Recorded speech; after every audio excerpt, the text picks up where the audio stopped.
गुरु ब्रह्मा गुरु विष्णु गुरुदेव महेश्वर गुरुदेव परम ब्रह्म तत्मय श्री गुरुवे नमः।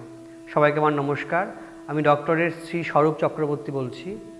আমার একটা ইউটিউব চ্যানেল আছে এবং ফেসবুক পেজ আছে। সম্পূর্ণ জ্যোতিষশাস্ত্র, বাস্তুশাস্ত্র, সংখ্যাতত্ত্ব, ফলিত জ্যোতিষ, হস্তরেখা, কালার থেরাপি এগুলো নিয়ে আমার একটা ইউটিউব চ্যানেল এবং ফেসবুক চ্যানেল আছে। আপনারা আমার চ্যানেলটা দেখতে পারেন। এই ফেসবুক চ্যানেলটাও দেখতে পারেন, ইউটিউবটাও দেখতে পারেন। আপনাদের যে কোনো সমস্যা, যে কোনো প্রশ্ন, যে অসুবিধার মধ্যে আপনারা পড়েছেন আমাকে ফোন করতে পারেন, আমাকে হোয়াটসঅ্যাপ করতে পারেন বা আমাকে লিখতে পারেন আমার ফেসবুক চ্যানেলে বা ইউটিউবের মাধ্যমে আমাকে লিখে আপনাদের সমস্যার কথাটা বলতে পারেন। দেখুন, আগে আমার প্রোগ্রামটা দেখুন, আগে আমি কি বলছি এটা আপনারা জানুন, শুনুন। যদি ভালো লাগে, যদি প্রোগ্রামটা দেখে আপনাদের মনোভূত হয় আমাকে ফোন করবেন। যে কোনো সমস্যা আমি আপনাদের পরম বন্ধু, আমাকে বন্ধুর মতন জানাবেন, আমাকে আপনাদের গৃহের লোকের মতন জানাবেন, আমাকে ভাববেন না এই বাইরের কেউ। যে কোনো সমস্যা, যে কোনো কিছু আমাকে শেয়ার করতে পারেন। আমার চ্যানেলটা দেখে ফোনের মাধ্যমে বলতে পারেন, হোয়াটসঅ্যাপে লিখেও পাঠাতে পারেন এবং কমেন্ট করতে পারেন। আমি বিভিন্ন রকম জ্যোতিষশাস্ত্রের বিভিন্ন বিষয় নিয়ে আলোচনা করি। আমি আমার কাছে আসতে বলি না, আমি বলি আমার অনুষ্ঠানটা দেখুন, দেখে আগে দেখুন, আমাকে ফোন করুন বা আমাকে আপনারা লিখে জানান যে এই সমস্যার মধ্যে আপনারা ভুগছেন। আমরা প্রত্যেকটি মানুষই কোনো না কোনো সমস্যার মধ্যে ভুগি। কারো পড়াশোনা নিয়ে সমস্যা, কারো চাকরি বাকরি নিয়ে সমস্যা, চাকরি বাকরি হচ্ছে না, ব্যবসার ক্ষেত্রে অসুবিধা আসছে, কর্মক্ষেত্রে অসুবিধা আসছে, আর্থিক অসুবিধা আসছে, সাংসারিক সমস্যা আসছে, শারীরিক অসুবিধা আসছে। প্রত্যেকটি মানুষই আমরা সমস্যা থেকে দূরে যেতে চাই, সমস্যা আমাদের কাছে এগিয়ে আসে। এই সমস্যাগুলো হচ্ছে কেন, কিসের জন্য? এই যে মানুষের যে সমস্যার মধ্যে পড়ছেন, এই সমস্যাগুলো কেন আসছে, এই কেন থেকে কিন্তু জ্যোতিষশাস্ত্রের সৃষ্টি, এই কেন থেকেই কিন্তু শাস্ত্রটার সৃষ্টি। পরাশর, গর্গ, ব্যাসদেব, জমিনী এরা বড় বড় সায়েন্টিস্ট ছিলেন। এরা যখন দেখেছেন যে মানুষের কেন এত সমস্যা, মানুষ এত কেন অসুবিধার মধ্যে পড়ছে, তখন তারা দেখলেন যে গ্রহ নক্ষত্রগুলো চেঞ্জ করছে, একটা রাশি চেঞ্জ করছে, নক্ষত্র চেঞ্জ করছে, এবং এই রাশি বা নক্ষত্র চেঞ্জ করার পরে পরে কিন্তু কিছু কিছু মানুষের কিছু কিছু সমস্যার মধ্যে পড়ছে, আবার কিছু কিছু মানুষ ভালো হচ্ছে। এই যে এফেক্টগুলো তারা বুঝেছেন এবং তখন থেকে আজ থেকে 5000 বছর আগে থেকে কিন্তু শাস্ত্র তারা তৈরি করেছেন। পরাশর, বরাহ, গর্গ, জৈমিনী এরা বড় বড় সায়েন্টিস্ট ছিলেন। তারা মানুষের সমস্যা থেকে সমাধানের জন্যই এই শাস্ত্র তৈরি করেছেন এবং সমস্যার সমাধানের কিছু কিছু পথ তারা বলে দিয়ে গেছেন।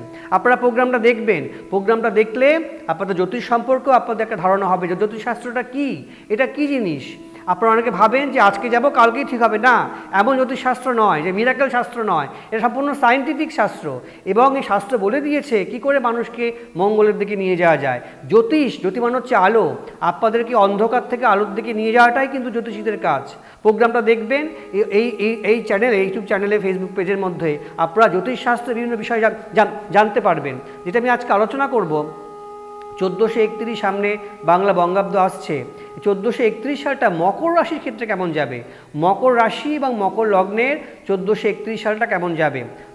শরীর স্বাস্থ্যের ক্ষেত্রে বলি, মকর রাশি মকর লগ্নে কোথাও পড়ে যেতে পারেন, পায়ে লাগতে পারে, বিশেষ করে হাড়ের দিকে, হাড় সংক্রান্ত কোনো অসুবিধা আসবে, বোনস সংক্রান্ত কোনো অসুবিধা আসবে, কোথাও পড়ে যেতে পারেন, হোঁচট খেয়ে, পিছল খেয়ে, সেদিক দিয়ে সাবধানে থাকবেন। কখনো কোনো সময় নার্ভের কোনো প্রবলেম, জিভের কোনো সমস্যা, আঙ্গুলের সমস্যা, এই ধরনের কোনো সমস্যার মধ্যে ভুগবেন। স্কিনের কোনো সমস্যা, চামড়া জাতীয় কোনো সমস্যা মকর রাশি বা মকর লগ্নের এই 1431 সালে কিন্তু হতে পারে। যাদের বয়স হয়েছেন তারা কোথাও পড়ে যাওয়ার সম্ভাবনা আছে। জল থেকে, বাথরুমে সাবধানে থাকবেন। মকর রাশি বা মকর লগ্নের পড়াশোনার স্থানটা কেমন যাবে, 1431-এর পড়াশোনার স্থানটা কিন্তু ভালো। মকর রাশি মকর লগ্নের এডুকেশন লাইনটা খারাপ নয়। উচ্চশিক্ষার ক্ষেত্রেও, মাধ্যমিক উচ্চ স্তরের শিক্ষার ক্ষেত্রেও, পড়াশোনার ক্ষেত্রে ভালো রেজাল্ট করতে পারবেন, পরীক্ষায় কৃতকার্য হবেন, পরীক্ষায় ভালো নাম্বার পাবেন। যারা প্রফেশনাল লাইন নিয়ে পড়াশোনা করছেন, একাডেমিক লাইন নিয়ে পড়াশোনা করছেন, জেনারেল লাইনের থেকেও প্রফেশনাল লাইন, একাডেমিক লাইন কিন্তু ভালো রেজাল্ট করতে পারবেন। মকর রাশি মকর লগ্নের কর্মস্থানটা কেমন যাবে, কাজকর্মের দিকটা কেমন যেতে পারে। ব্যবসা যারা করছেন, ব্যবসার ক্ষেত্রে একটু বাধা আসতে পারে, সমস্ত কাজ একটু দেরি করে হবে, সময় নিয়ে হবে। ব্যবসার ক্ষেত্রে একটু চোট পেতে পারেন, কোথাও আর্থিকভাবে একটু মুশকিলের মধ্যে পড়বেন, কেউ টাকা পয়সা ঠকিয়ে দিল, টাকা পয়সা কোথাও আটকে আছে, ঠিকমতো করে পাচ্ছেন না। ব্যবসার ক্ষেত্রে রুলিংটা একটু প্রবলেম আসতে পারে। যারা চাকরি করছেন কর্মক্ষেত্রে একটু প্রবলেম আসতে পারে মকর রাশি, কেননা মকর রাশির প্রায় অর্ধেক টাইমটা 1431 প্রায় অর্ধেক টাইমটা শনি 7.5 চলবে, তাই একটু সমস্ত কাজে বাধা আসবে, দেরি করে করে সমস্ত কাজগুলো হবে।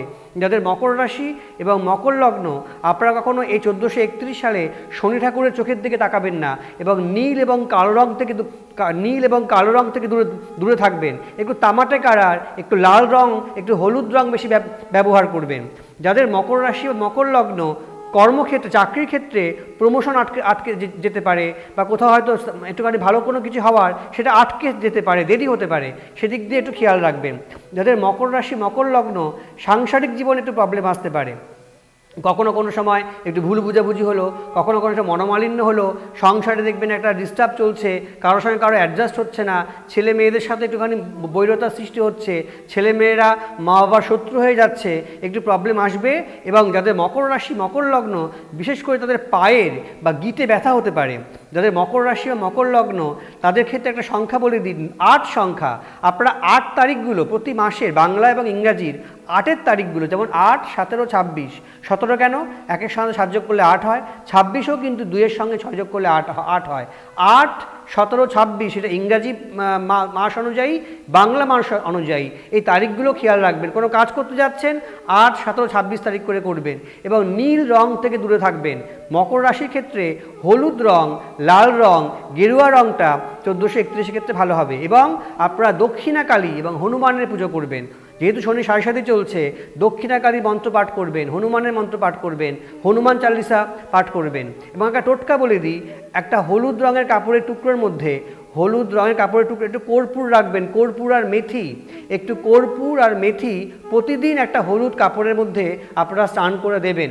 প্রতিদিন একটা হলুদ কাপড়ের মধ্যে স্নান করে উঠে একটু কর্পূর এবং মেথি রাখবেন, প্রতিদিন রাখবেন। এবং প্রতি মাসের লাস্টের দিনে, লাস্টের তারিখে বা বৈশাখ মাসের শেষে, জ্যৈষ্ঠ মাসের শেষে ওই কর্পূর আর মেথির যে হলুদ কাপড়টা কোনো শনি মন্দিরে দিয়ে আসবেন। অবশ্যই আপনাদের 1431 প্রত্যেকটি মাস ভালো যাবে। ভালো থাকবেন সবাই। আমার প্রোগ্রামটা দেখবেন, আমার ইউটিউব চ্যানেলটা ফলো করবেন, ফেসবুকটা ফলো করবেন। যে কোনো সমস্যা, যে কোনো অসুবিধা ঘরের মানুষ ভেবে আমাকে ফোন করবেন, আমাকে জানাবেন। আমি শাস্ত্র অনুযায়ী আপনাদের সমস্যার সমাধানের চেষ্টা করব। নমস্কার, সবাইকে প্রণাম।